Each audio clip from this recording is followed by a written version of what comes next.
Oke Sobat Bonsai, jumpa lagi di channel Bonsai Made Bali. Di video kali ini kembali lagi saya akan mengulas tentang penggunaan akar ya. Jadi mencari akar, kemudian kita buat bonsai. Jadi kenapa saya memilih akar? Karena dari akar itu kita melihat ketuaan. Jadi mendapat bahan yang tua, terlihat tua, berkarakter. Saya memanfaatkan mungkin akar ini jarang sekali digunakan untuk bonsai. Akar-akar pohon yang bagus untuk dijadikan bonsai kadang-kadang jarang dilirik. Namun saya mencoba bereksperimen ya. Jadi membuat bonsai dari bahan akar. Jadi namun tidak sembarang akar yang kita gunakan.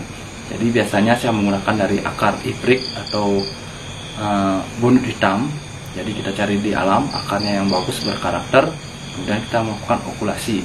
Dan juga akar waru, mungkin di video sebelumnya saya juga sudah melakukan bagaimana prosesnya. Dan kali ini yang saya gunakan adalah akar dari wahong gunung. Dan seperti yang kita ketahui bahwa untuk akar dari wahong gunung bisa tumbuh tunas ya. Jadi itu lebih bagus ya daripada waru. Waru jarang sekali melihat akarnya tumbuh tunas. Namun untuk wahong gunung akarnya bisa tumbuh tunas. Namun untuk wahong gunung jika dibuat original, jadi menurut saya kurang pas atau kurang cocok ya, karena daunnya terlalu besar, kerapatannya juga kurang bagus ya. Jadi biasanya wahong ini digabungkan dengan sancang yang biasa disebut dengan wacang.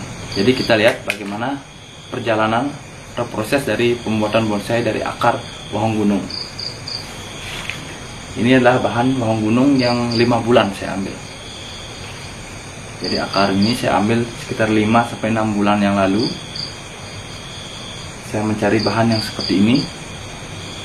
Namun kemarin saya mencari tidak mendapat bahan yang seperti ini, karena susah sekali menemukan pohon wahong gunung yang berukuran besar. Jadi jika berukuran besar pohonnya, jadi yang kita manfaatkan adalah batang, cabang-cabangnya atau rantingnya, dan juga kita bisa memanfaatkan beberapa akarnya. Namun tidak sembarang batang dan tidak sembarang akar. Jadi kita cari gerak yang bagus. Nah seperti ini umurnya 6 bulanan ya, 6 bulanan sudah diokulasi menggunakan sancang yang parigata. Jadi bisa dilihat hasilnya, pohonnya, ini akarnya. Jadi akar yang kecil-kecil ini kita pakai akar naik, jadi menonjol di akarnya. Kemudian akar yang besar ini kita gunakan untuk batang. Kemudian di sini ada 2 batang lagi ya. Jadi satu saya anggap cabang ya, yang turun saya anggap cabang. Kemudian yang ke atas sebagai batang utama yang nanti akan menjadi mahkota. Jadi seperti ini konsep dari pohon ini.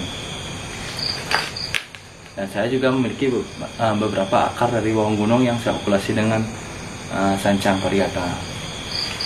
Jadi ini hanya salah satu contohnya ya, yang umurnya 6 bulan. Jadi prosesnya cepat sekali ya, prosesnya lebih cepat.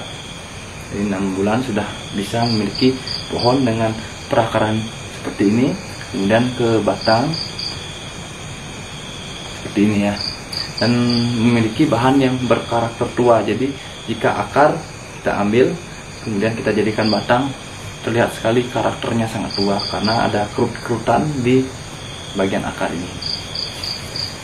Dan langsung kita lakukan bagaimana proses dari membuat bonsai dari akar wahong gunung. Jadi kita mulai dari pendogelan atau pengambilan pohon. Jadi mungkin teman-teman sudah menonton video pengambilannya. Jadi kita lihat dulu bagaimana proses pengambilannya.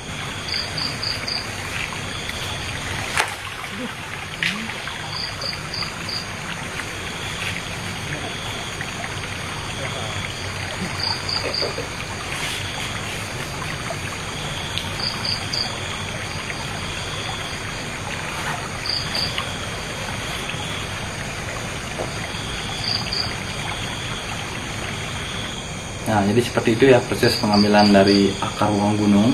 Jadi sangat susah juga ya mencari akar wahong gunung yang bentuknya berliku atau memiliki gerak yang ekstrim. Jadi sangat susah. Dan nanti saya akan mencari-cari lagi pohon wahong gunung yang besar kemudian saya akan pilih beberapa akarnya yang bagus untuk dijadikan bonsai, karena saya senang sekali membuat bonsai dari bahan akar. Jadi seperti ini bentuknya. Jadi yang saya suka dari bahan akar ini sudah kering ya, ada batang kering, jadi tidak perlu ngejin lagi, tidak perlu membuat sari lagi. Nah, ini masuk jin, jadi di atas, jadi biasanya di ujung pohon ada keringan, itu biasa disebut dengan jin. Kemudian yang perpaduan antara batang hidup dengan batang yang mati ini biasa disebut dengan sari. Jadi ini tidak perlu lagi kita proses lagi atau tidak perlu kita pahat lagi, karena bentuknya sudah bagus sekali ya dibentuk oleh alam. Nah, bentukan alam. Dan kemudian kenapa saya ambil pohon akar ini, karena ini masih ada jalur hidupnya. Jadi sedikit sekali jalur hidupnya, cuma sampai di sini. Nanti kita buat bonsai dengan gaya bunjin ya. Jadi, untuk bahan-bahan seperti ini, kalau kita buat expose root, akarnya aja belum ada ya. Jadi ini harus kita temukan akar lagi, kemudian kita melakukan okulasi. Jadi bagaimana memproses dari bahan akar ya dari awal. Jadi yang pertama kita ambil pohonnya atau kita ambil akarnya di alam, kemudian bekas potongan gergaji ini kita rapikan. Nah, kadang-kadang bekas potongan gergaji itu membuat busuk ya, jadi tidak mau tumbuh akar. Jadi penting juga untuk merapikan dari bekas potongan gergaji. Seperti ini contohnya, ini masih segar ya, setengah batang hidup dan setengah mati. Kemudian di ujung ini nanti kita akan melakukan okulasi. Jadi saya okulasi dulu, nanti baru saya akan tanam ya.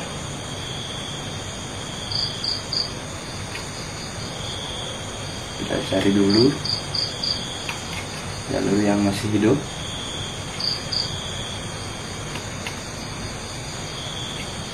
Nah, saya menemukannya di sini ya. Nah, ini sudah jalur hidup.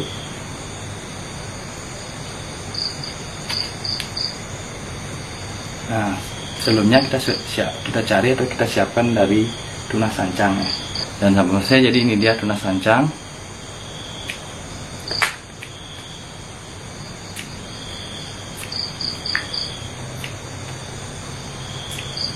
Nah, kemudian kita melakukan sisipan ya.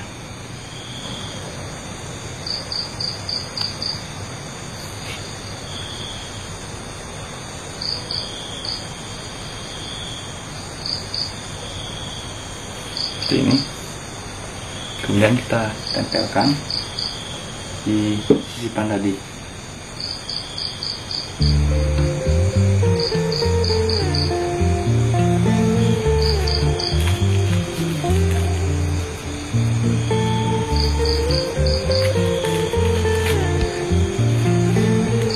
Nah, jadi seperti ini ya.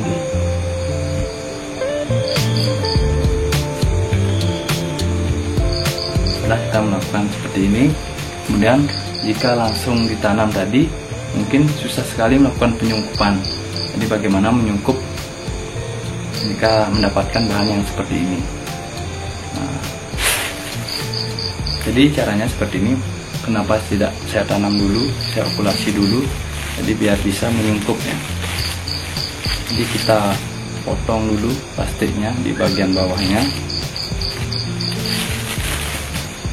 dan kita naikkan ini.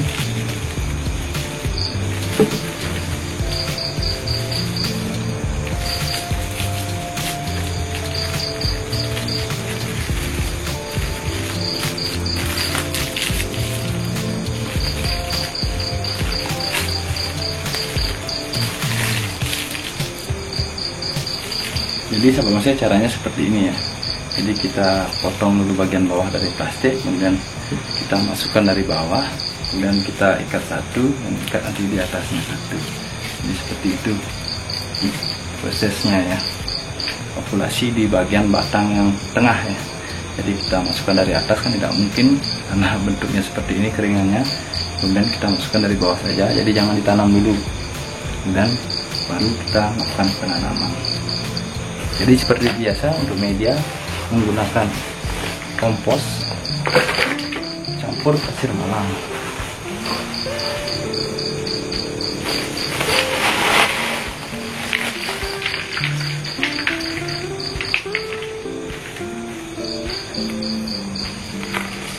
Dan sahabat bonsai, jadi setelah saya melakukan penanaman, kemudian kita siram, kemudian kita taruh di tempat yang teduh dulu, jadi supaya sambungannya tidak layu.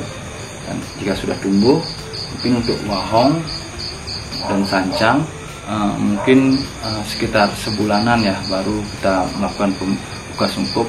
Namun buka sungkupnya juga perlahan atau bisa sekali, namun tetap ditaruh di tempat yang teduh agar tidak layu lagi.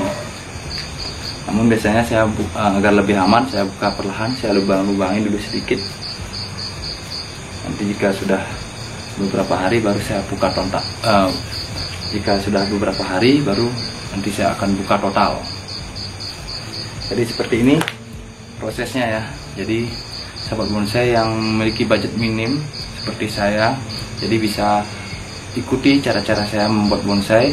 Dan bonsai dengan bahan yang sederhana, mungkin jarang orang yang memikirkan, namun kita akan buktikan bagaimana kedepannya dari bahan ini. Mudah-mudahan pohon ini juga memiliki nilai yang ekonomis dan harganya bisa tinggi ya. Jadi sesuai juga bagaimana proses kita. Jadi bonsai itu tidak hanya membentuk, tapi bagaimana cara menyuburkan. Jadi itu penting ya. Jadi bagaimana cara menghidupkan dulu, bagaimana cara menyuburkan, bagaimana merawat biar sehat, kemudian kita konsep atau kita bentuk. Jadi perpaduan antara merawat dan juga membentuk. Jadi di awal sudah saya jelaskan bagaimana prosesnya. Jadi seperti ini proses awal, dan ini yang umur 6 bulan. Jadi bisa lihat hasilnya. Dan semoga video ini menjadi motivasi kita dalam membuat bonsai dengan budget minim, dengan bahan sederhana. Sampai ketemu di video-video saya berikutnya. Salam bonsai.